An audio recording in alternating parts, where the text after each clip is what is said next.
Olá, estamos a cobrir o 21º Fórum das Nações Unidas sobre Florestas e o representante aqui do Brasil é o Garo Bartmanian, mais uma vez aqui conosco. É bem-vindo a esta conversa com a ONU News. Vamos falar da resolução, da famosa resolução que se quer como um marco deste encontro.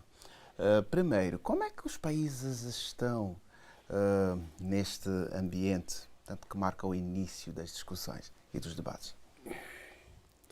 Eu acho que podemos dizer que as conversas estão andando bem agora, nesse primeiro momento.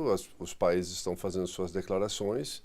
A partir de amanhã, nós discutiremos diferentes pontos que ainda não foram acertados nas resoluções, mas o mais importante aqui é que aprovamos anteriormente um plano de 2017 a 2030 para atingir as metas globais de floresta. Estamos em 2026. Então, o que nós precisamos agora é uma resolução com definições claras de meios de implementação para que atinjamos as metas que nós já definimos anteriormente. Não é criar necessariamente programas novos, demandas novas, mas para implementar as demandas que já existem. Para isso, nós precisamos também começar a pensar aquilo que nós falamos que é pensar fora da caixa e criar ideias novas. Por exemplo, o Brasil propôs o Tropical Forest Facility, Forever Facility, né? O Fundo Florestas Tropicais para Sempre. Por quê? Porque precisa mais dinheiro para investir em florestas, principalmente dos países que já protegem suas florestas. Então, esse é um mecanismo novo. Outros mecanismos podem acontecer e devem ser criados, sempre complementares, para que aumente os meios de implementação, para que nós possamos atingir as metas globais de floresta, que também contribuem para as metas do desenvolvimento sustentável. E como é que o Brasil se vê refletido, portanto, nesta resolução? E, principalmente, como é que vê a solução prática para garantir uma renda para os países mais empobrecidos, como propõe neste texto?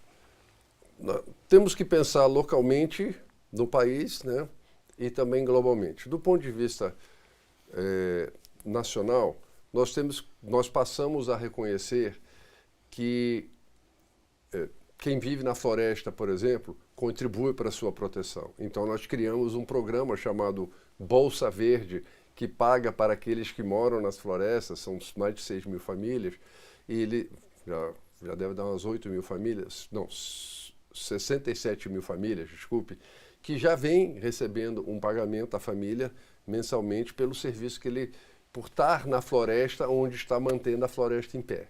Então, existe uma forma de você ajudar nacionalmente reconhecendo o serviço. A outra é reconhecendo que floresta em pé tem valor. Então, nós, no Serviço Florestal, por exemplo, promovemos restauração florestal, onde a receita vem do crédito de carbono, plantar floresta onde a floresta foi retirada. Manejar a floresta, cortando 4 árvores por hectare, o que não é muito, e também gera uma receita para as comunidades locais, também gera uma receita para as empresas e não desmata. Então, existem opções que você deve adotar, e nós, o Brasil, já estamos adotando, né? Ano passado, nós fizemos uma concessão florestal de 450 mil hectares e aumentou em 35% a área de manejo florestal concedida no Brasil, em uma concessão. E tinha muito apetite para esse trabalho, porque 7 empresas concorreram, pagaram muito mais que o ágio mínimo. E claro que temos olhar, então, como eu te falei, o Bolsa Verde, outras formas que a gente tem de ajudar os povos da floresta e aqueles que também produzem aquilo que a gente chama de, tecnicamente, assim, o jargão é produtos não madeireiros, óleo de andiroba, açaí, castanha, cacau, e tem programas especificamente para beneficiar isso. Então, isso é uma maneira de trazer receita para eles.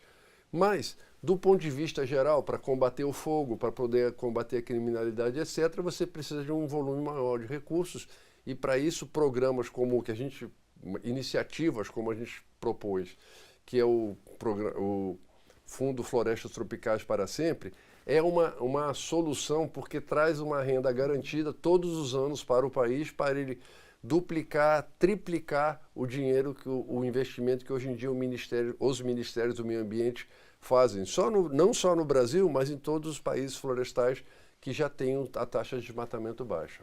Eu vou lhe questionar agora, o tempo não é suficiente, sobre dois aspectos, as florestas e a questão das bacias hidrográficas e esta busca de equilíbrio, não é? Para conter a mudança do clima. Sim. O que é que estamos a fazer no Brasil? Em primeiro lugar, nós estamos trabalhando firmemente para diminuir a taxa de desmatamento. O desmatamento como um todo, porque a floresta em si, ela se mantém. 50% da água que circula numa floresta vem da floresta. Então, se você mantiver a floresta em pé, em boas condições, ela é resiliente. Então, veja que o governo tem um programa que envolve 13 ministérios, 145 ações, e que o desmatamento de 2025 caiu 55% em relação ao de 2022. Quer dizer, em 3 anos, se tiver a vontade política e fizer um programa interministerial com os recursos que o governo colocou, você consegue atingir isso. O outro ponto é que nós estamos trabalhando agora na restauração de margens de rio, de cabeceiras, de olhos d'água, justamente porque aumenta a resiliência do sistema. Ele fica mais resiliente a secas, ele fica mais resiliente a possíveis focos de fogo. E também, ao diminuir o desmatamento ilegal, você também diminui o que a gente chama de degradação, porque às vezes eles chegam lá e roubam, tiram ilegalmente 10, 15 árvores e vão embora. Mas aquela área fica degradada, então ela fica mais suscetível ao fogo. Então, num ano que tiver muita seca, ela vai queimar. Então, a gente tem que evitar a degradação para fazer isso. Então, a gente tem um programa que, por um lado, valoriza a floresta em pé, com manejo, com apoio aos pequenos, e, por outro lado, aumenta o tamanho das ações de comando e controle, e, no meio disso, vamos restaurando e recuperando as áreas que já foram desmatadas. Falamos do bioma amazônico, falamos do cerrado. Como é que vê a floresta brasileira? São 4 anos até 2030. O que é que ainda pode mudar? Nós vemos da seguinte maneira: o compromisso de restaurar 12 milhões de hectares foi assumido em 2015. Não é um compromisso do governo, é um compromisso do Estado brasileiro.